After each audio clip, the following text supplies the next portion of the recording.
Hola, muy buenas tardes a todo el mundo.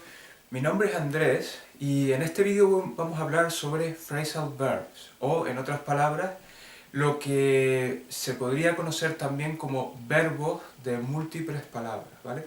Un phrasal verb es la unión entre un verbo y una o dos partículas, ¿vale? Una partícula es una palabra que, unida a otra palabra, crea un significado específico, ¿de acuerdo? Entonces, particularmente voy a centrarme en la palabra fall, que significa caer, ¿vale? Entonces, ¿cuál es la diferencia entre, yo puedo decir fall, sin más, ¿vale? Pero yo también podría decir fall over, o fall down, o fall off. Entonces, ¿cuál es la diferencia entre esos cuatro componentes? Muy sencillo. Si yo, por ejemplo, digo fall, simplemente uso fall, yo lo que estoy hablando aquí es de fenómenos que tienen lugar en la naturaleza, ¿vale? Son caídas naturales, 100% naturales y que tienen lugar en la naturaleza. Por ejemplo, yo podría decir, the apples fell once they were ripe. Traducido al castellano, las manzanas cayeron una vez que estaban maduras. Es, por ejemplo, cuando las manzanas están en el árbol, o cualquier tipo de fruta está en el árbol, y una vez que madura, cae. ¿De acuerdo? Entonces, en este caso, utilizaremos solo fall.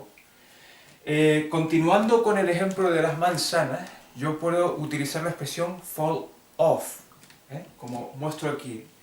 Entonces, el ejemplo, cuando yo utilizo fall off normalmente se utiliza cuando algo estaba enganchado a algo o haciendo contacto con algo y en un momento dado se desprende de ese algo y cae, ¿vale? Por ejemplo, the apples fell off the tree once they were ripe. Es decir, las manzanas fell off the tree una vez que estaban maduras, ¿vale? ¿Por qué estoy utilizando aquí? Como pueden ver, estoy utilizando off porque estoy utilizando la palabra tree, el componente árbol, ¿no? ¿Qué significa aquí eso, no? Pues lo que significa es muy sencillo, que aquí lo que se entiende es que las manzanas estaban de alguna manera enganchadas al árbol y una vez que habían madurado, cayeron, se desengancharon del árbol y cayeron, ¿de acuerdo? Moviéndonos a la siguiente expresión, fall over, ¿vale? Over normalmente tiene que ver con superficie, ¿no? Y en este caso, lo que significa es que una persona o algo pasa de estar, o un animal pasa de estar en un estado vertical a un estado horizontal, ¿vale?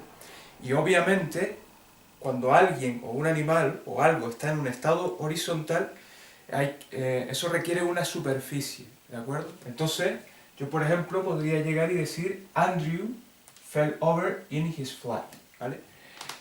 Andrew se cayó en su apartamento, ¿de acuerdo? Y para finalizar, por último, yo también podría utilizar la expresión o el phrasal verb fall down, ¿vale? Caer abajo, traducido al castellano, ¿vale? ¿Qué es lo que yo quiero decir aquí cuando utilizo down? Cuando utilizo la partícula down. Lo que quiero decir es que, básicamente, yo me caí y mientras me estaba cayendo, yo estaba haciendo contacto con algo que estaba justo debajo de mí. Por ejemplo, yo puedo llegar y decir I fell down the hill yesterday, ¿vale? Me caí abajo de la colina ayer. Esa sería la traducción literal, ¿vale? Básicamente yo estaba cayéndome y había algo justo debajo de mí con lo que yo estaba haciendo contacto físico, ¿no? Es lo mismo, por ejemplo, que cuando nos caemos cuando alguien se cae por las escaleras, por ejemplo, ¿de acuerdo? Durante la caída, este individuo está haciendo contacto con la escalera, con lo cual esta persona fell down the stairs, ¿de acuerdo? Y bueno, esto es básicamente todo por este vídeo.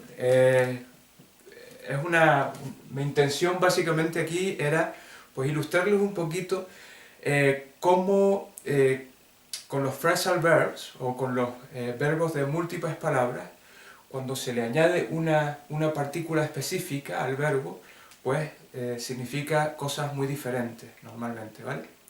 Muchísimas gracias por haber visto este vídeo y hasta el próximo. Cuídense, chao.